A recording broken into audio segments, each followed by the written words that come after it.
2023 bishini bidansabha chongmari wa kaplai engai BJP hafang khamane yaglo hastene malmata tangbedegni montri manmani yaglo sakbai thane tangbedegno kaham khlaiweti sanane bagai saktari samang khlaiwe chongo hastene malmata tangbedegni montri Sudhanshu Das tabok a montri ne sai tomong baino kaham bathai manane thangoi chongo hastene ajas khlainero abono karibo hastene malmata tangbedegni montri Sudhanshu Das ne sai tomong bai hastene koila shohor first integrated eco parks namjangnane thangoi chongo koila shohor ne sotir miya hol am Sevo Namjangne a Aqua Park. Aroni Bishingo Kendro Hafone Thaniwar 99.99 crore rangne project Zomarika Hasteni Atangbede. A project no Zasai Khalawe Hasteni Atangbedegno 42 crore 39 lakh 94,000 rang approved Khalawe Rika Kendro Hafang. Koilashar Nesotir Mia Holam Sevo 115.83 acre Zaga Nahare Snamjagna integrated Aqua Park. Avono Tevino Fashola Kaisa Kokthong Panja Khalawe Shaklai Rika Atangbedegni Montri Sudhanshu Das Botebu Shaklaika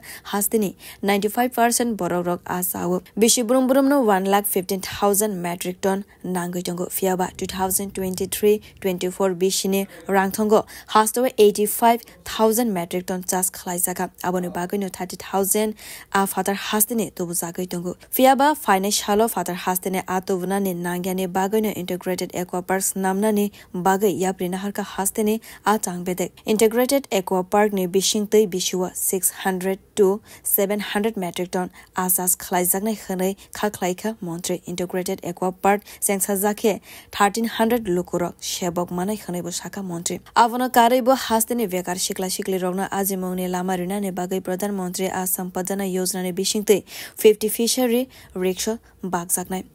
और rickshaw व तैते light नि shape सब तंगनै खनै सयमान का आबन बागैनो कथां आ रगनो नगो थांगैनो फालायमान बायनाय আমাদের রাজ্য প্রায় 95% মানুষ তারা মাছ খায় বা ফিশ ইটার স্বাভাবিক কারণে আমাদের রাজ্যে যে পরিমাণ মাছের প্রয়োজন আছে সেই পরিমাণ মাছ আমাদের রাজ্যে নেই তো এই গ্যাপ পরিমাণ ডিমান্ডটাকে যাতে আমাদের রাজ্যে আমরা উৎপাদন বাড়িয়ে এই গ্যাপটা আমরা ফুলফিল করতে পারি তার জন্য আমরা একটা পরিকল্পনা নিয়েছিলাম ইন্টিগ্রেটেড অ্যাকোয়া পার্ক এবং ত্রিপুরা রাজ্যের ইতিহাসে মৎস্য দপ্তরের ইতিহাসে এই প্রথমবার আমরা এই পরিকল্পনা নিয়েছি যাতে একটা সার্টিন ওয়াটার এরিয়াকে আমরা ক্লাব করে চিহ্নিত করব এবং সেখানে যাতে এট এ গ্লেন্স আমরা অনেক বেশি পরিমাণের মাছ উৎপাদন করতে পারি তার জন্য আমরা একটা পরিকল্পনা নিয়েছিলাম প্রজেক্টের নাম ছিল ইন্টিগ্রেটেড অ্যাকোয়া পার্ক সেই অনুযায়ী আমরা সেন্ট্রাল গভর্নমেন্টের কাছে সাবমিট করেছি আমি পার্সোনালি 3 বার আমাদের কেন্দ্রীয় যিনি মৎস্য এবং প্রাণী সম্পদ বিকাশ দপ্তরের মন্ত্রী শ্রদ্ধেয় পুরুষোত্তম রূপালাজি ওনার সাথে আমরা দেখা করেছি আমাদের অফিশিয়াল টিম সহ আমরা দেখা করেছি এবং প্রায় 99.99 কোটি অর্থাৎ 100 কোটি টাকার মতো আমরা একটা প্রজেক্ট সাবমিট করেছিলাম তার মধ্যে আনন্দের সহিত আপনাদেরকে জানাচ্ছি সেন্ট্রাল গভর্নমেন্ট সেই স্কিমের উপর এক্সামাইন করে তারা বিচার বিশ্লেষণ করে আমাদেরকে ইতিমধ্যে 42 crore 39,94,000 অর্থাৎ 42 কোটি 39 লক্ষ 94 হাজার টাকার স্যাংশন ইতিমধ্যে আমাদের ফার্স্ট পেজে আমাদেরকে দিয়ে দিয়েছে চণ্ডীপুর ব্লকের আন্ডারে ঊনকোটি ডিস্ট্রিক্টের আন্ডারে সেই জায়গাটা আমরা চিহ্নিত করেছি এবং সেন্ট্রাল গভর্নমেন্ট তার জন্য আমাদের স্যাংশন দিয়েছে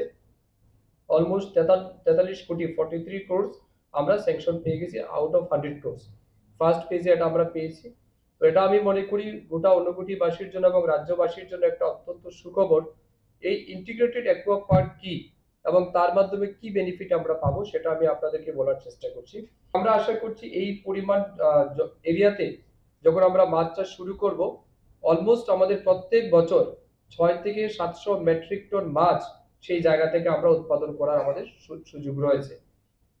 কেন আমরা চাইছি কারণ রাজ্যে যে মাছের আমাদের ঘাটতি আছে তার চেয়ে একটা বড় অ্যামাউন্ট অফ ফিশ প্রোডাকশন কিন্তু আমাদের সেই ইন্টিগ্রেটেড অ্যাকোয়া পার্কের মাধ্যমে সম্ভব হবে সেখানে আমরা দেখেছি ইনিশিয়ালি প্রায় 1200 থেকে 1300 লোককে কিন্তু কর্মসংস্থান সেখানে আমরা দিতে পারবো